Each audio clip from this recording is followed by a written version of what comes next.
Hey, it's Erin, and it's week 4 of my contest prep going into the Arnold Classic South Africa. This week I'm sharing with you my leg workout.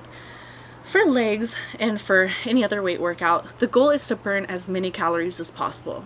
How do you do this? Well, supersets mostly, and then also starting the workout with lifting as heavy as safely possible. So I'll be doing 2 straight sets, 5 sets of 8 to start with, and keeping the recovery to 45 seconds to a minute in between. I would say the proper form is important, and it is, but it's more important that mind-muscle connection is maintained through each set, and especially the last 2 to 3 reps. If I find that I'm using proper form, but I'm not lifting with the intended muscle groups, I'll go ahead and lighten the weight and get those reps and make sure that I'm lifting with, say, my hamstrings or my glutes or quads or whatever it is I'm trying to lift with. So let's get into this workout and let's crush it. The first exercise in the workout is 5 sets of 8 heavy on the squat machine. If you don't have this machine at your gym, you can substitute a landmine squat or Smith machine squat. I really do like the assisted squat machines just because it tends to limit the use of stabilizers and tends to encourage proper form. Not trying to do a powerlifting competition, then you don't have to squat heavy like traditional squats. You can go ahead and do something that's going to save your back and save your knees. So here, I'm pushing my weight through my heels, trying to keep my upper body as tall as possible. Knees are following the direction of the toes. So some sets, I'll turn my toes slightly out. When I do that, I'm going to turn my knees slightly out too. This is going to help focus and hit glute medial, the outer glutes, just a little bit more. And with this, I'm trying to go as heavy as I possibly can while engaging the muscle groups that I'm trying to engage. The goal for these workouts is to really be honest with yourself. If you find yourself cheating just a little bit, if the weight gets a little too heavy, to continue to maintain that mind-muscle connection, go ahead and go lighter. Just get those reps in. The next exercise is Hex Bar Deadlifts. I'm starting out with 135 pounds here, and I'm going to do 5 sets of 8. And I'll take about a minute rest in between. I've placed a bumper plate on the ground because this helps increase that range of motion. Now, anytime you squat and you can get your upper leg to at parallel or a little bit below parallel, you're going to engage your glutes a little bit more. So the goal here is to engage the glutes and then also to hit the upper quad. And I'm going to shift the focus to the upper quads by thinking about lowering the weight straight down and lifting it straight up.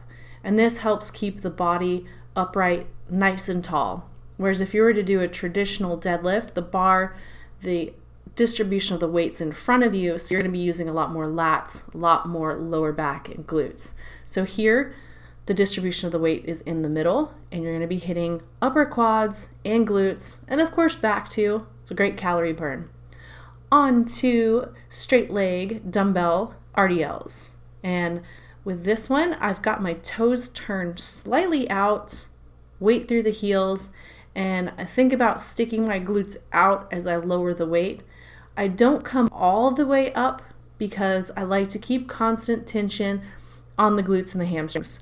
It's a muscle group, or they're muscle groups that you can't see. So once you get that constant tension, or once you get the tension, it's a good idea to keep it on hamstrings and glutes. While I have the dumbbells there, I'm going to go ahead and do Sumo stance dumbbell deadlifts. And the goal for this, I think about holding the weight in front of me slightly.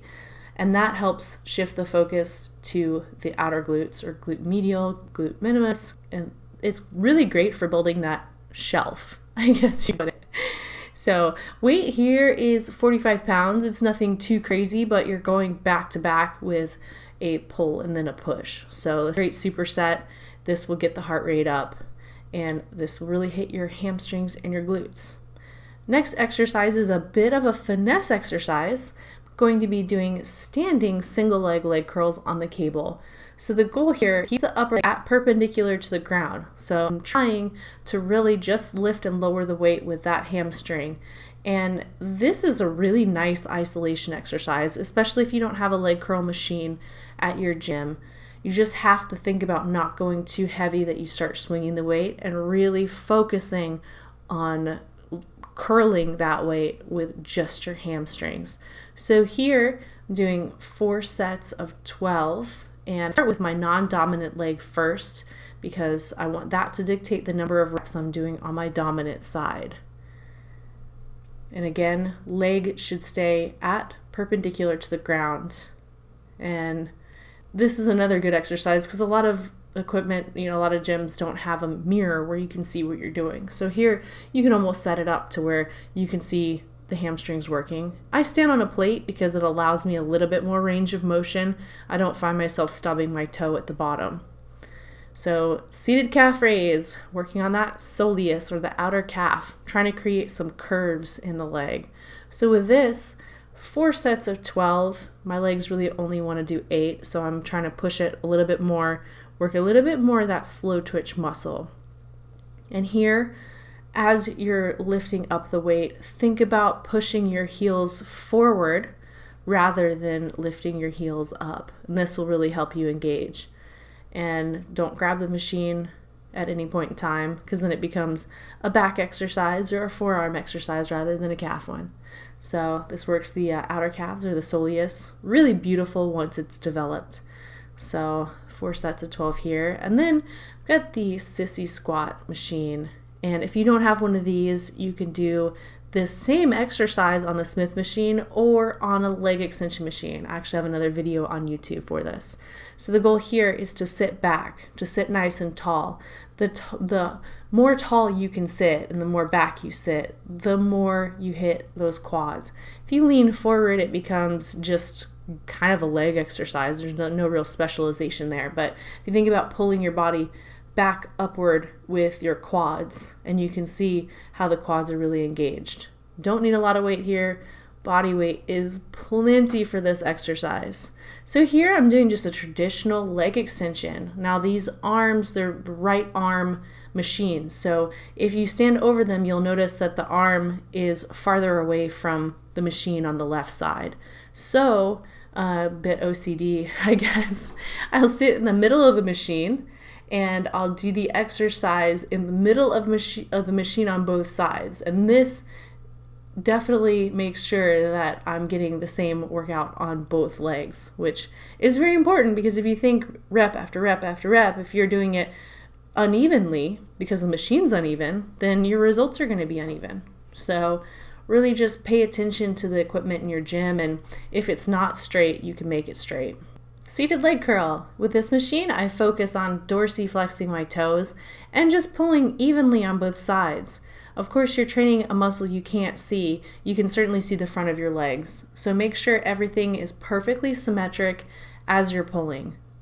And here I'm doing 4 sets of 12 to finish up the workout. That was it for this week's leg workout. Thanks for watching. Until next time, train hard, y'all.